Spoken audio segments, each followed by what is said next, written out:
Wow, what an audience. Good morning, everybody.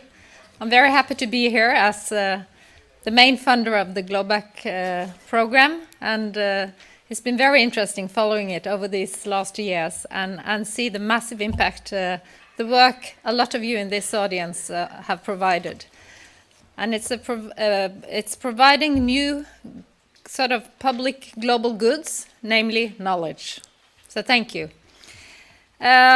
I would also like to congratulate the organizers of this, in my papers it also says the 9th conference on global health and vaccination research. And as we can see, the conference keeps growing every year. The GLOBAC program at the Research Council is also a success story and has grown and matured over several years. And from initially having a main focus on vaccines and vaccination research, the scope has been broadened to take up other relevant priorities related to the Millennium Development Goals, such as health system research and innovation. And the program has been extended for the period 2012 to 2020. The GLOBAC program has contributed to strengthen global health research in Norway, and the program now attracts a record number of applicants. And I'm very happy to hear from the program chair that we have a good pipeline of applications, which we need competition to get the best ones funded. Last year, GLOBAC allocated grants for 270 million kroner, and around the bulk of that was funded through Norad. And this was the largest health call ever launched by the Research Council of Norway. And partnerships are essential, and the Norwegian Forum for Global Health Research is a key partner. The GLOBAC program has been strategic and obtained results which will have public health impact. One example is how it contributed to developing a new and cheaper rotavirus vaccine in India, which is now being produced and introduced by the Indian government. With a strong international board in place, GLOBAC was able to rapidly channel funds for vaccine research in response also to the Ebola epidemic last autumn, as we just heard. Global health has become more central among Norwegian institutions. Meeting the global health agenda is 1 out of 10 priorities in the recent national strategies Health and Care 21. Even though the Ministry of Foreign Affairs has a main responsibility, the strategy calls for other ministries to be involved in research, education, and innovation in this area. And the strategy provides recommendations that will be followed up in a separate action plan, including stronger involvement from all relevant actors in the global health field. Let me say a few words about the changing global health agenda post-2015.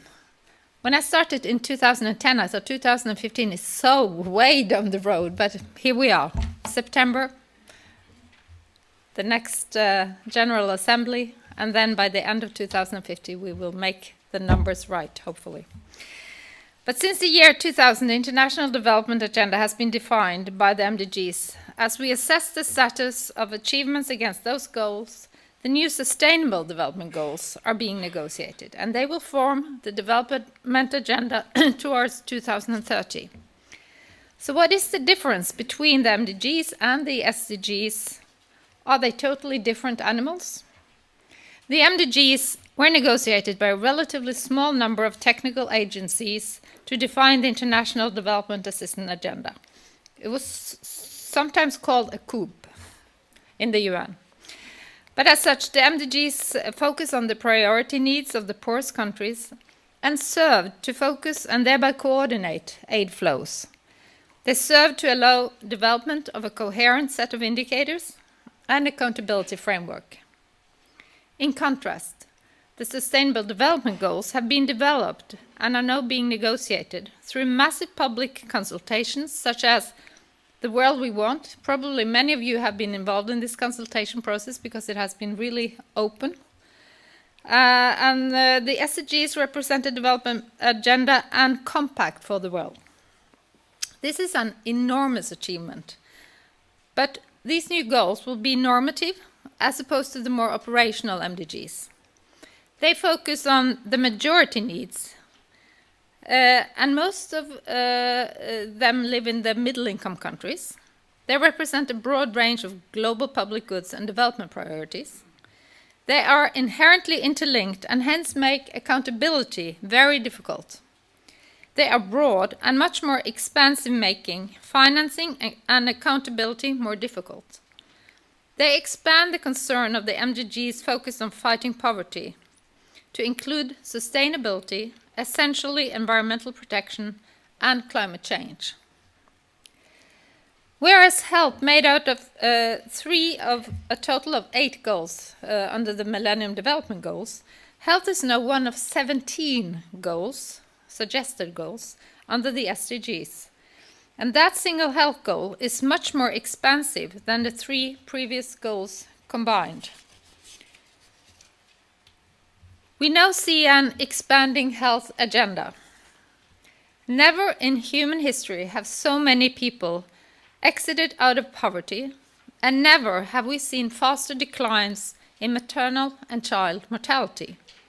We can now imagine within our generation some sort of equality regarding the probability of dying before you are 5 years old or whilst giving birth to new life. This is extraordinary. It marks the end of a divide between the developed and developing worlds and holds the promise of a level of equality that will completely reset the way states and economies interact. We are talking about the end of organized and institutionalized development assistance towards a system of global cooperation. In global health, we have seen the transition in the past 5 years from a world dominated by infectious diseases and early death to one in which more than 50% of people are dying of non-communicable diseases, the NCDs. The only continent on Earth that still demonstrates patterns of mortality dominated by infectious diseases is now Africa. The major cause of preventable mortality on Earth today is self-created, self-imposed conditions of lifestyles. This means the global public health agenda has radically altered, and to a large extent, all populations face similar public health threats, excluding again Africa and a few states outside of Africa. While the MDG agenda is dominated by reduction of mortality for mothers and children and combating the global pandemics of HIV, TB, and malaria, the SDG agenda is really very different. The SDGs include broader mortality reduction goals, like reducing traffic accident deaths, reducing deaths from non-communicable diseases, and broadening out of the agenda on infectious diseases. However, there is also an expanded agenda on how we reach good public health through universal health coverage. There is a far more complex demographic population growth agenda, as population is growing fast, but mainly again in Africa. As population growth can deliver a demographic dividend if managed well, as populations are aging and as population growth impacts on environmental protection and climate change. Hence, there is a much greater emphasis on reduction of fertility, an agenda which is partially in the health domain, and only partially. Lastly, reflecting the problems of lifestyle, there is a greater emphasis on risk reduction, alcohol, tobacco, diet, drugs, pollution, etc. Let me say a few words on cooperation versus development assistance. With such a large and complex agenda, the development assistance consensus is kind of lost. We have an ambitious compact for cooperation, but the development assistance agenda will be a subset of the SDG agenda. The new agenda will need to reflect new imperatives for action and yet remain focused enough to impact on core strategic responsibilities for change. It will be larger than before, yet more focused than the SDG agenda. No one can say exactly what it will be. It will emerge within the SDGs and it will change over time. But for now, I would like to suggest it is likely to lie around some key axes.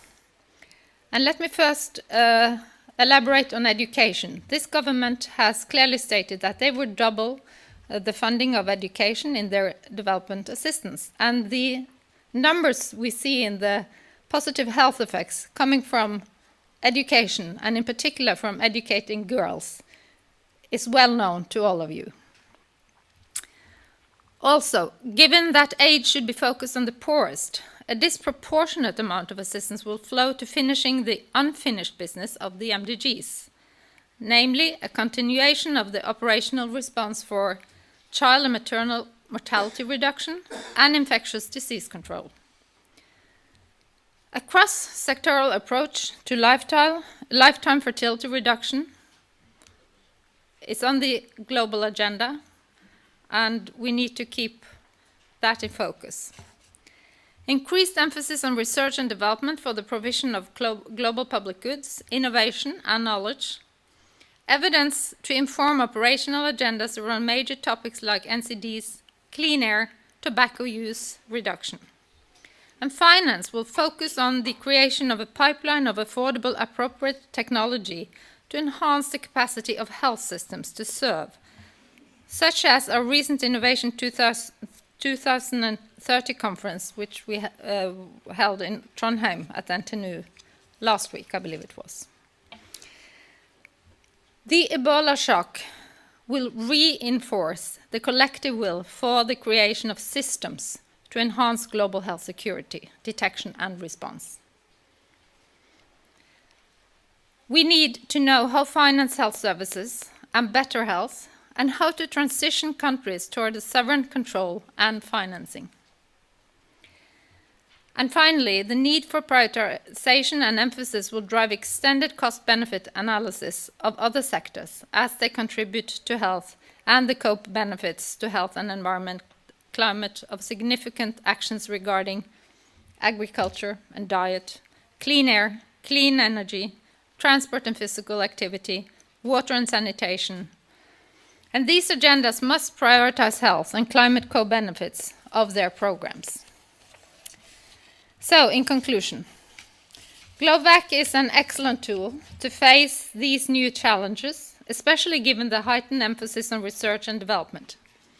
GloVac has been dynamic in the past and will need to continue to do so in order to continue to have a real impact on the lives and health of women and children.